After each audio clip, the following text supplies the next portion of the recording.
Hello everyone, welcome to Net Biology. Today we will discuss about some important questions for MSc Entrance Examination in the topic Animal Physiology और ये सारे questions related हैं JNU Entrance Examination से। तो चलिए start करते हैं first question से। First question is multi-chambered digastric stomach is found in और question आ चुका है 2016 में। Options हैं bison, rabbits, fish और poultry।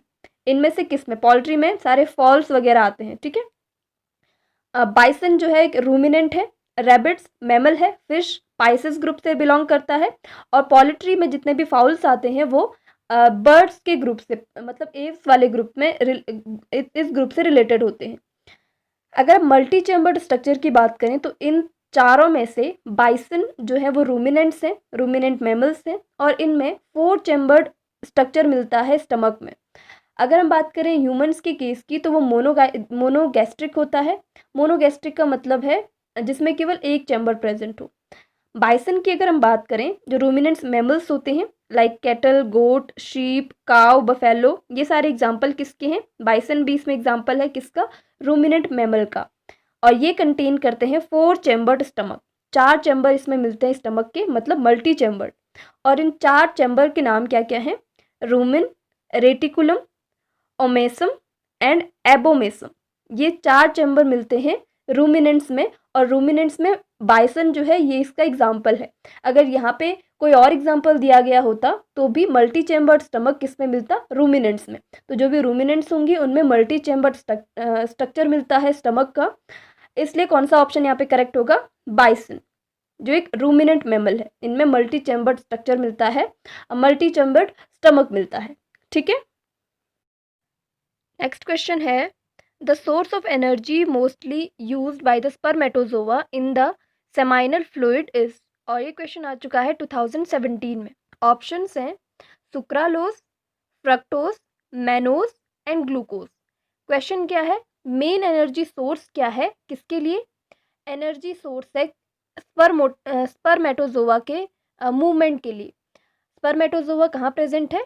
सेमाइनल फ्लूइड में। स्पर्मेटोजोआ प्लूरल फॉर्म है स्पर्म की और वेजाइनल ट्रैक्ट में इसको मूवमेंट प्रोवाइड करवाने के लिए, मूवमेंट के लिए एनर्जी की ज़रूरत पड़ती है। और ये एनर्जी कहाँ से मिलती है?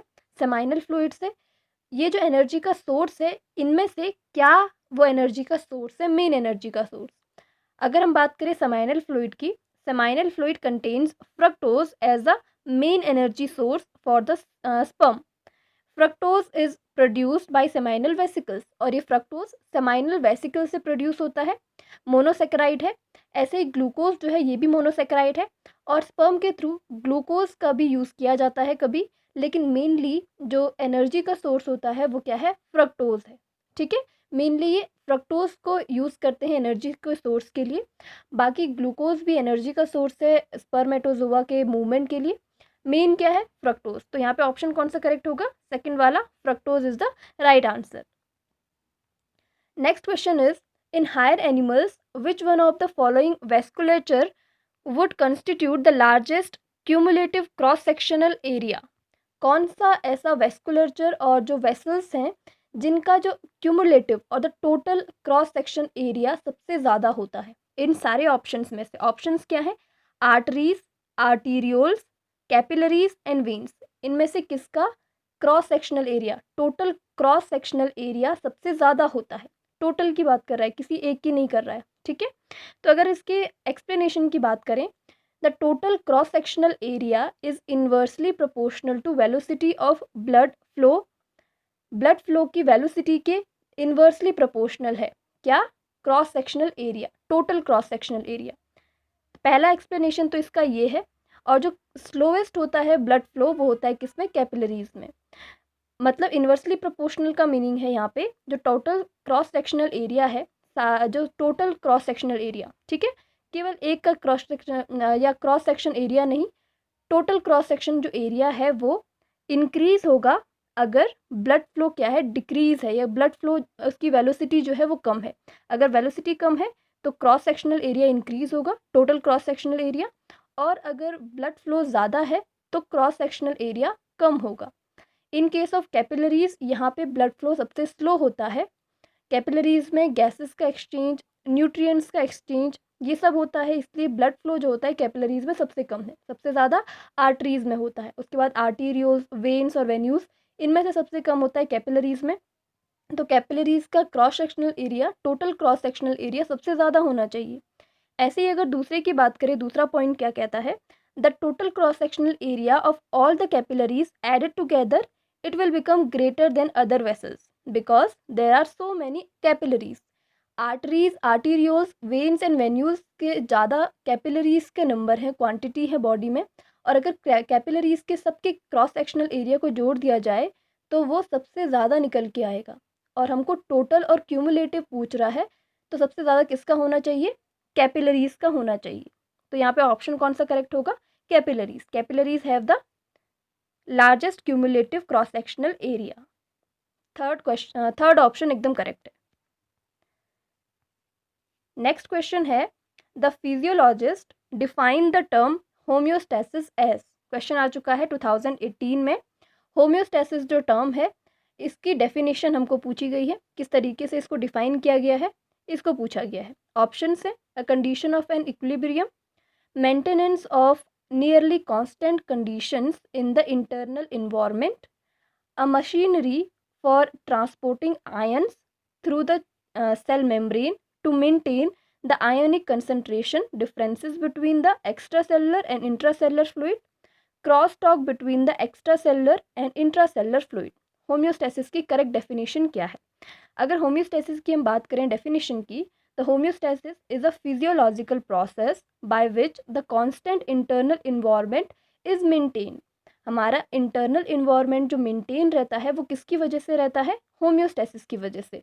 ये एक फिजियोलॉजिकल प्रोसेस है जिसके थ्रू इंटरनल इन्वायरमेंट को स्टेबल किया जा सकता है। ऐसे में काफ़ी सारी प्रोसेसेस यहाँ पे इंक्लूडेड होती हैं जिनके वजह से इंटरनल इन्वायरमेंट स्टेबल रहता है। जैसे थर्मो रेगुलेशन की अगर हम बात करें, बॉडी का जो टेम्परेचर है वो मेंटेन रखना ज़रूरी है 37 डिग्री सेल्सियस पे। इससे ज़्यादा होगा तो भी प्रॉब्लम आएगी और इससे बहुत कम हो गया तो भी प्रॉब्लम आएगी। इसलिए इसको मेंटेन रखने के लिए, इतने पे ही मेंटेन रखने के लिए थोड़ा सा वेरिएबल हो सकता है, लेकिन ज़्यादा अगर बढ़ गया या ज़्यादा कम हो गया तो प्रॉब्लम होगी। इसको मेंटेन रखने के लिए थर्मो रेगुलेशन की प्रोसेस होती है। थर्मो रेगुलेशन भी एक होम्योस्टेसिस प्रोसेस है। होम्योस्टेसिस यहाँ पे काम करता है इंटरनल इन्वायरमेंट को मेंटेन रखने के लिए। ऐसे ही बहुत सारे एग्जांपल्स हैं, जैसे ब्लड वॉल्यूम रेगुलेशन। ब्लड का जो वॉल्यूम है वो सफिशिएंट लेवल पे मेंटेन रहना चाहिए, इसके लिए वाटर बैलेंस और इलेक्ट्रोलाइट बैलेंस चलता है।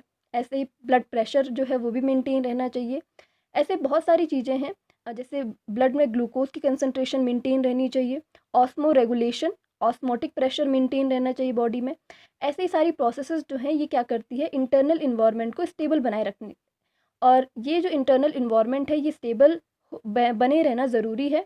जो होम्योस्टेसिस की प्रोसेस है ये इम्पॉर्टेंट है सर्वाइवल के लिए। अगर इसमें प्रॉब्लम आ गई, सर्वाइवल है वो डिफ़िकल्ट हो जाएगा।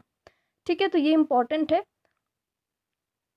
यहाँ पे कौन सा ऑप्शन करेक्ट होगा, सेकंड वाला, the maintenance of nearly constant condition in the internal environment. Internal environment को स्टेबलाइज करने की प्रोसेस या कांस्टेंट बनाए रखने की प्रोसेस क्या होती है, होम्योस्टेसिस होती है। इक्विलिब्रियम की कंडीशन भी इसे कह सकते हैं, लेकिन ज़्यादा करेक्टली कौन डिफाइन कर रहा है, सेकंड वाला ऑप्शन। थर्ड में एक मशीनरी है जो क्या करती है, ट्रांसपोर्ट करती है आयंस को, इस तरीके से कुछ नहीं है ये। और cross talk between the extra cellular intercellular fluid, ये भी नहीं है। तो कौन सा ऑप्शन करेक्ट है यहाँ पे, सेकंड वाला ऑप्शन एकदम करेक्ट है। Maintenance of nearly constant conditions in the internal environment, it is the homeostasis.